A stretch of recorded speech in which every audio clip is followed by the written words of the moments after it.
নমস্কার। আজকের আলোচনা একটা বেশ গভীর বিষয়। মানে দেখুন, জ্ঞানের তো কোনো শেষ নেই। হাজার হাজার শাস্ত্র, নানা রকম দর্শন। এর মধ্যে থেকে আসল জিনিসটা বোঝা, সঠিক পথটা খুঁজে পাওয়া বেশ কঠিন কাজ, তাই না? হ্যাঁ, খুবই কঠিন। আর এখানেই শ্রীজীব গোস্বামীর মতো আচার্যদের অবদান। আমরা আজকে তার তত্ত্ব সন্দর্ভ গ্রন্থটার কিছু জরুরি অংশের উপর কথা বলবো। ঠিক। এই তত্ত্ব সন্দর্ভ তো গৌড়ীয় বৈষ্ণব দর্শনের একেবারে ভিত্তিপ্রস্তর বলা চলে।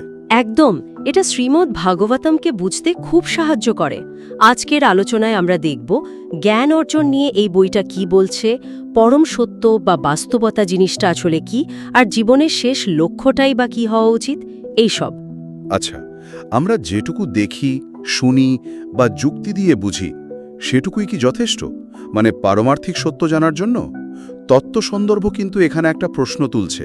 হ্যাঁ, তুলছে। কারণ সাধারণ মানুষের মধ্যে নাকি 4টে স্বাভাবিক ত্রুটি থাকে।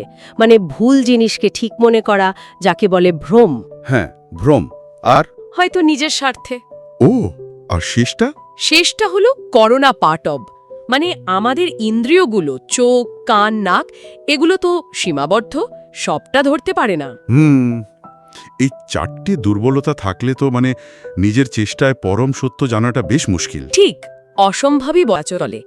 আর সেই কারণে তত্ত্ব সন্দর্ভ জোর দিচ্ছে শব্দ প্রমাণের ওপর। শব্দ প্রমাণ মানে হলো নির্ভরযোগ্য উৎস থেকে পাওয়া জ্ঞান, বিশেষ করে বেদ, উপনিষদ, পুরাণ, এইসব শাস্ত্র। এগুলোকে অপৌরুষেয় বলা হয়। অপরুষেও কোনো সাধারণ মানুষের লেখা নয়? হ্যাঁ, মনে করা হয় এগুলো কোনো জাগতিক ত্রুটিযুক্ত মানুষের সৃষ্টি নয়, তাই এগুলো নির্ভরযোগ্য। আমাদের ইন্দ্রিয় বা যুক্তি যেখানে পৌঁছতে পারে না, সেই পারমার্থিক জ্ঞান এখান থেকেই পেতে হবে। এটা নিছক অন্ধবিশ্বাস নয়, বরং আমাদের সীমাবদ্ধতাগুলো মেনে নিয়ে এগোনোর একটা পথ।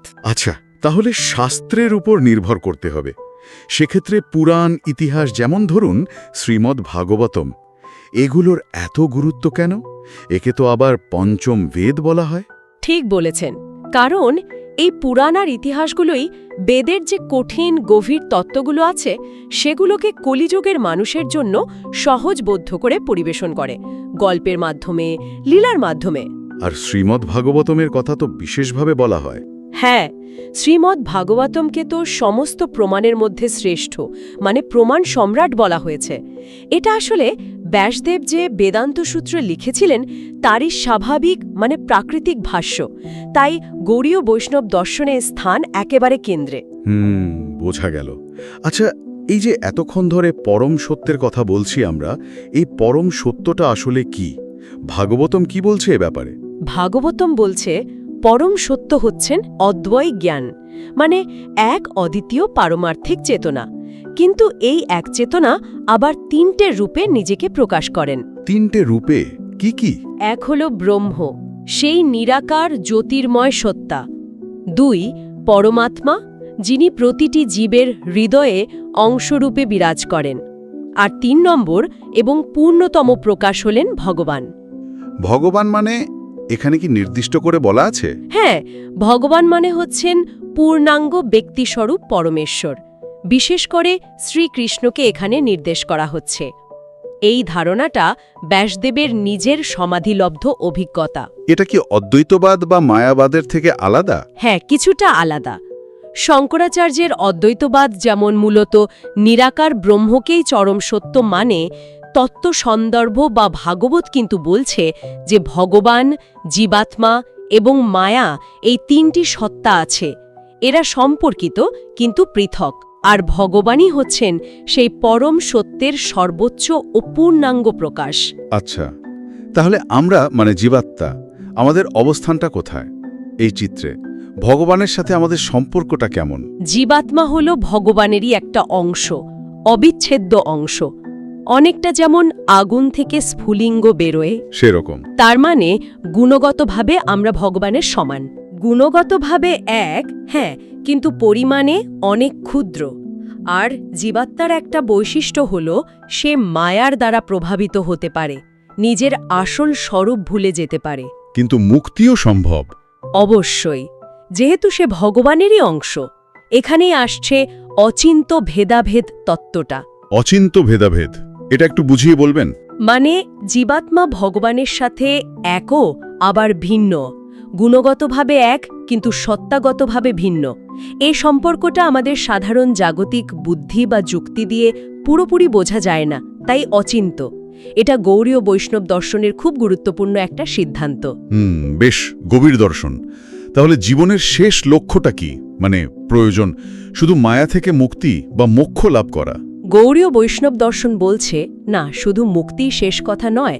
জীবনের আসল এবং সর্বোচ্চ লক্ষ্য মানে পঞ্চম পুরুষার্থ হল ভগবানের প্রতি, বিশেষ করে শ্রীকৃষ্ণের প্রতি শুদ্ধ নিষ্কাম ভালোবাসা বা প্রেম ভক্তি অর্জন করা। প্রেম ভক্তি, এটা কি ধর্ম, অর্থ, কাম, মোক্ষ এই চারটের থেকেও উপরে? হ্যাঁ, এই প্রেমকেই পঞ্চম বা পরম পুরুষার্থ বলা হয়েছে। আর এই লক্ষ্যে পৌঁছনোর যে পথ বা উপায়, সেটাকে বলে অভিধেয়। আর সেই উপায়টা হলো মূলত ভক্তিযোগ। ভক্তিযোগ মানে ভগবানের সেবা করা। এর মধ্যে শ্রবণ, তার কথা শোনা, তার নাম, রূপ, গুণ, লীলা নিয়ে আলোচনা শোনা, আর কীর্তন, তার নাম ও লীলা গান করা, এগুলো খুব প্রধান অঙ্গ। মুক্তি তো ভক্তির একটা স্বাভাবিক ফল হিসেবেই আসে, আসল লক্ষ্য প্রেম। তাহলে যদি সংক্ষেপে বলি, তত্ত্ব সন্দর্ভ আমাদের জ্ঞানার্জনের সঠিক পথ দেখাচ্ছে, পরম সত্য হিসেবে ভগবান শ্রীকৃষ্ণকে নির্দেশ করছে, আর জীবনের চরম লক্ষ্য হিসেবে তার প্রতি প্রেমকেই তুলে ধরছে। আর এই সব কিছুর কেন্দ্রে থাকছে শ্রীমদ্ভাগবতম। একদম, খুব সুন্দরভাবে সারসংক্ষেপ করলেন। আর এখানেই না একটা খুব ইন্টারেস্টিং প্রশ্ন উঠে আসে, যেটা নিয়ে আমরা হয়তো পরে ভাবতে পারি। বলুন না। এই যে আমরা আলোচনা করলাম, শ্রীমদ্ ভাগবতমের আকর্ষণ এত তীব্র যে যারা আত্মারাম মুনি ঋষি, মানে যারা নিজেদের আত্মাতেই রমণ করেন, নিরাকার ব্রহ্মের চিন্তাতেই মগ্ন থাকেন, তারাও নাকি শ্রীকৃষ্ণের গুণাবলী আর লীলার কথা শুনে আকৃষ্ট হয়ে পড়েন। হ্যাঁ, এটা তো খুব আশ্চর্যের বিষয়। তাই তো, এটা আমাদের চূড়ান্ত আধ্যাত্মিক তৃপ্তি নিয়ে কি ভাবতে শেখায়। সেই পরম আনন্দ বা তৃপ্তি কি কেবল এক নিরাকার সত্তার উপলব্ধিতেই সীমাবদ্ধ, নাকি তার পূর্ণ বিকাশ ঘটে ভগবানের সঙ্গে এক জীবন্ত প্রেমময় ব্যক্তিগত সম্পর্কের মধ্যে? এটা একটা ভাবনার বিষয় কিন্তু।